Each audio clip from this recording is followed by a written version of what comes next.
Hello, and welcome back to Coin Lady channel. A video with an SEC director, stating things that don't really deserve to be said in the real world has been circulating widely throughout the XRP community. So let's put it out there. And that's where attorney Jeremy Hogan chimed in. You know what else? In reaction, Hogan completely dismantles the filmmaker's point of view. And when a specific question was asked center stage. From a purely technical standpoint, he completely dismantles the fact that he was removed. It's great to see, especially since, as you already know, he's spreading the same viewpoint on social media. It's the same type of perspective that you and everyone in our community has grown to enjoy from attorney Jeremy Hogan's YouTube channel, which although it's still available, it's dead at this moment. I wish I could get updates on his content again. But I understand that he's made it publicly obvious that he has done running the YouTube channel I get into takes a lot of effort and labor. The good news is that he is still present on social media, so we may continue to benefit from his insight.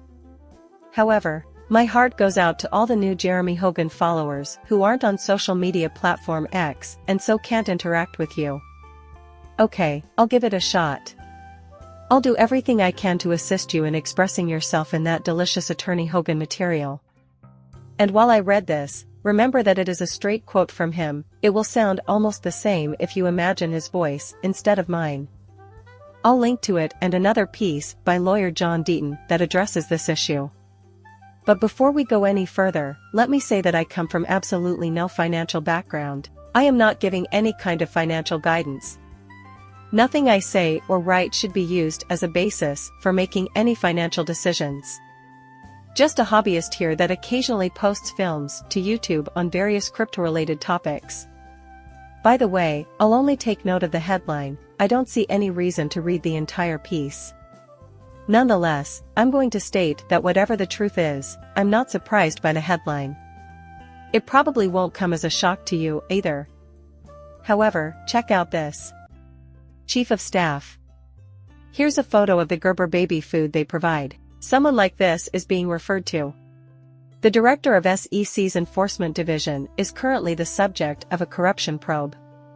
So, once more, I won't pretend to be an expert on the veracity of the various assertions. Although this is somewhat off topic for the video, I felt compelled to state that I wasn't shocked to read the headline. Well, that settles it. I'd like to give a shout out and give credit to 707 Crypto, who shared this video clip, which has been viewed over 183,000 times thanks to him alone, and I wouldn't be surprised if others have reposted it after I recorded this video. It's actually over 1 million people have seen at this point. In spite of this, you reported here that the SEC director was asked what the agency's current stance is regarding the SEC versus Ripple case and the latest court decision. And he gave a long, rambling response to which I will give you the gist, as broken down by attorney Hogan. In short, he was arguing that, unlike the lawyer sitting next to you, non-practicing law professionally lack the expertise to properly apply the law. That's basically what he said without getting into any specifics regarding Ripple or XRP, but it does answer the question of how you know whether anything is fitting the requirements for how we. Then, he may have his reasons for not wanting to. Maybe on a delicate subject after what happened with those securities at the SEC. It's just they're so disingenuous, and I've highlighted so many things from Gerber Gruel. In the past, this is a guy who you can just tell, just for so many reasons, including because he's not stupid. I don't think he really believes what he's stating here, given the nonsensical, irrational justifications he presents. If he succeeds in pushing this agenda, it will do actual harm to real individuals because of what he is saying and advocating. People like you and me are hurt because of the SEC's interference. After reading this, attorney Deaton, appalled as the rest of us, remarked, "Oh, how I would love to be on a panel with Gerber Gruel or speak at a conference while he sat in the audience, preferably next to Gary Gensler. Then, even when under oath, they would have to listen to something they try to avoid at all costs." The reality? Indeed, you have nailed it. But to explain this, we have attorney Hogan, and he did a great job. So, have a look at this. When pressed with tough questions concerning crypto regulation, the SEC's go-to response is misleading. The Howey test is always the first step. It's crystal clear. Since 1946, this has been the law.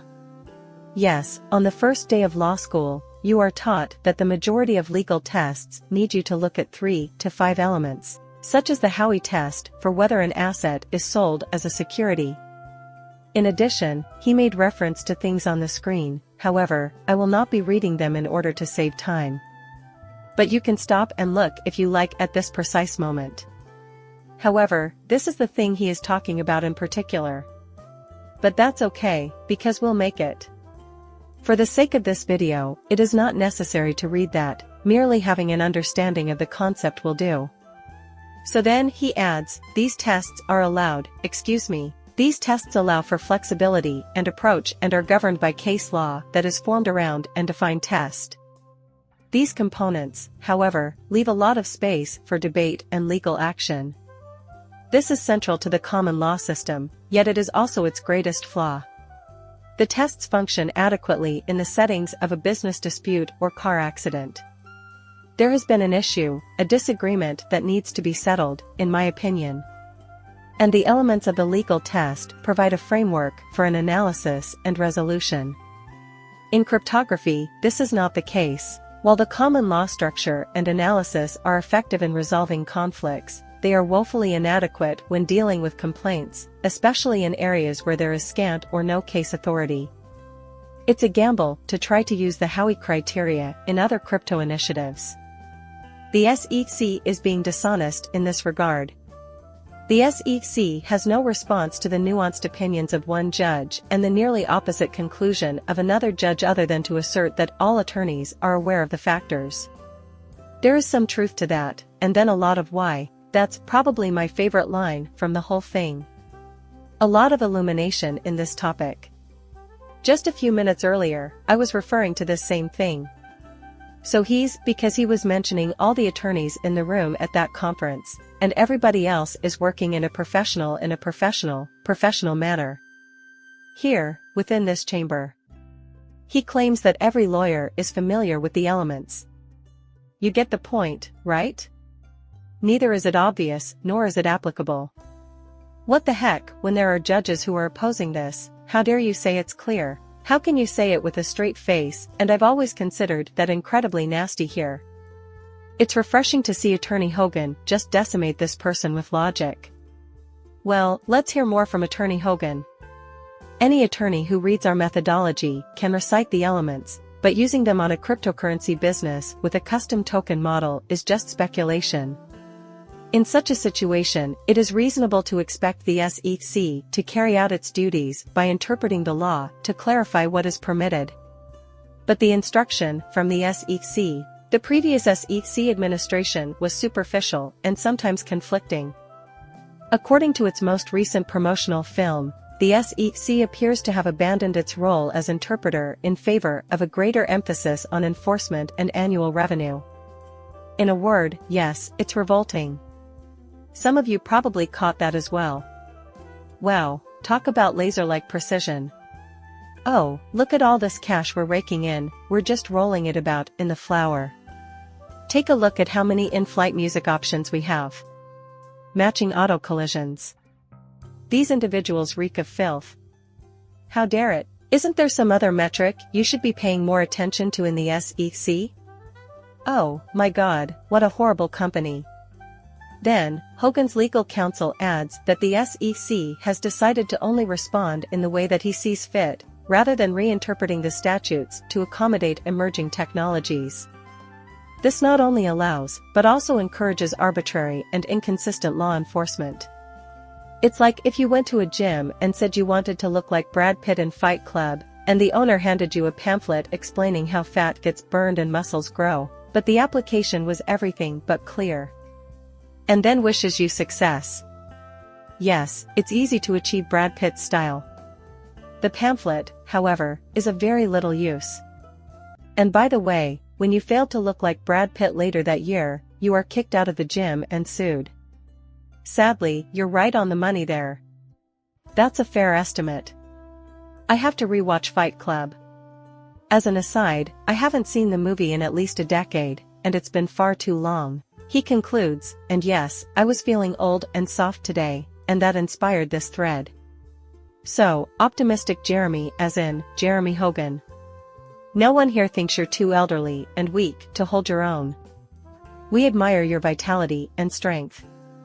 That's a quote, damn it. Finally, he adds, excuse me while I go exercise a little. If I stay old and soft, I hope no one sues me. Don't worry, kid, no one will witness you giving that attorney a bear hug. Then someone wrote to Attorney Hogan saying, Jeremy, if you were the reporter/influencer, how would you word the questions to not get the vanilla? This was in response to a letter written by Fly Yeti XRP. What was his response? Because, once more, that's fundamental. That, as far as I can tell, is his most successful kind of avoidance. Finally, Attorney Hogan replied, I'm not going to talk about any particular asset, which is always what we see when we look to the right, but you'll have to ask me a lot of tough follow-up questions to get there. Right on, I think Attorney Hogan needs to start making videos again. Doing it. I guess at least I'm relieved he's still venting on Twitter. Now that we have it covered, I'll keep reporting on the information he makes public. You should not make any major life decisions based on what I say or write because I am not a financial advisor. Please like and subscribe my channel. See you later, bye.